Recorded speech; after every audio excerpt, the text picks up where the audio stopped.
ശരി, ഞാൻ പറയാം.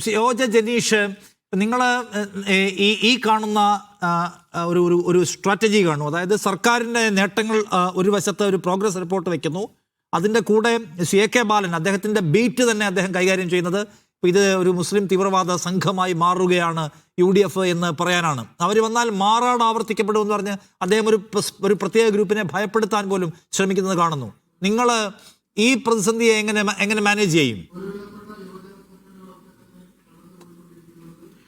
അല്ല, പ്രതിസന്ധി ഉണ്ടായിട്ടുള്ളത് ഇടതുപക്ഷത്തിലാണ്. ഇടതുപക്ഷത്തിന്റെ പ്രതിസന്ധിയിൽ നിന്ന് കരകയറാനുള്ള ഒരു വെപ്രാളത്തിലാണ് ഇത്തരത്തിലുള്ള പ്രചരണങ്ങൾക്ക് ഈ CPM-ന്റെ തന്നെ ഉന്നതരായ നേതാക്കന്മാരൊക്കെ തന്നെ ശബ്ദം കൊടുത്തുകൊണ്ടിരിക്കുന്നത്.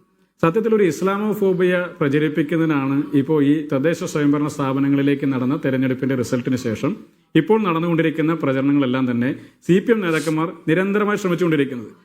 സുരേന്ദ്രന് ഒരു പത്രസമ്മേളനം നടത്താനുള്ള അവസരമെങ്കിലും ഒഴിവാക്കി കൊടുത്തിട്ട് വേണം ഇത്തരത്തിലുള്ള പ്രചരണങ്ങളൊക്കെ നടത്താൻ. കാരണം അവർ പോലും പറയാത്ത തരത്തിൽ ഇന്ന് കേരളത്തിനകത്തൊരു ഇസ്ലാമോഫോബിയ എന്ന് CPM തന്നെ നേരിട്ട് പ്രചരിപ്പിച്ചുകൊണ്ടിരിക്കുകയാണ്. ഇത് പലപ്പോഴും പല ഘട്ടങ്ങളിലും തെരഞ്ഞെടുപ്പിൽ പരാജയപ്പെടുന്ന സമയങ്ങളിൽ ഇത്തരത്തിലുള്ള പലതരത്തിലുള്ള പ്രചരണ വേലകൾ ഇവർ സ്വീകരിക്കാറുണ്ട് എന്നുള്ളത് നമുക്ക് കാണാൻ വേണ്ടി സാധിക്കും. ഇപ്പം മലപ്പുറം ജില്ലയിൽ തന്നെ വലിയ പരാജയം ഇടതുമുന്നണിയെ സംബന്ധിച്ചുണ്ടായി. ഇനി സ്വാഭാവികമായിട്ടും ഈ പ്രചരണം കൂടും.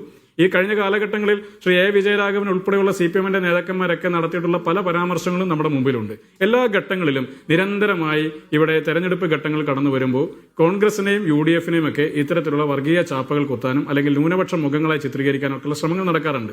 കഴിഞ്ഞ കുറച്ചു കാലങ്ങളായി ഈ സർക്കാരിന്റെ തന്നെ പല നിലപാടുകൾ കൊണ്ട് തന്നെ ന്യൂനപക്ഷ വിഭാഗങ്ങൾ സർക്കാരിൽ നിന്ന് അകലുന്നു എന്നുള്ളത് സർക്കാർ തിരിച്ചറിയുകയാണ്. അപ്പോൾ മറ്റൊരു പ്രീണനത്തിന് തുടക്കം കുറിക്കുകയാണ്. ഭൂരിപക്ഷ സമുദായങ്ങളെ പ്രീണിപ്പിക്കാൻ വേണ്ടി ശ്രമിക്കുക. സത്യത്തിൽ കേരളത്തിന്റെ സാമൂഹ്യ അന്തരീക്ഷത്തെ വിഭജിക്കാനാണ് അധികാരത്തിന് വേണ്ടി ഇടതുമുന്നണി ചെയ്തുകൊണ്ടിരിക്കുന്നത്. ഇന്നിവർക്ക് ഇടതുപക്ഷം എന്ന ഒരു രാഷ്ട്രീയ നിലപാടിന്റെ തെളിച്ചം ഈ മുന്നണിക്ക് നഷ്ടപ്പെട്ടു കഴിഞ്ഞു. ഒരു രാഷ്ട്രീയ വിശ്വാസം ജനങ്ങൾക്ക് ഇവരോടും നഷ്ടപ്പെട്ടു കഴിഞ്ഞു. നിലപാടുകളിലെ ഒരു ത്യാഗം ഇന്ന് ഇടതുമുന്നണിയിൽ നമുക്ക് കാണാൻ വേണ്ടി സാധിക്കില്ല.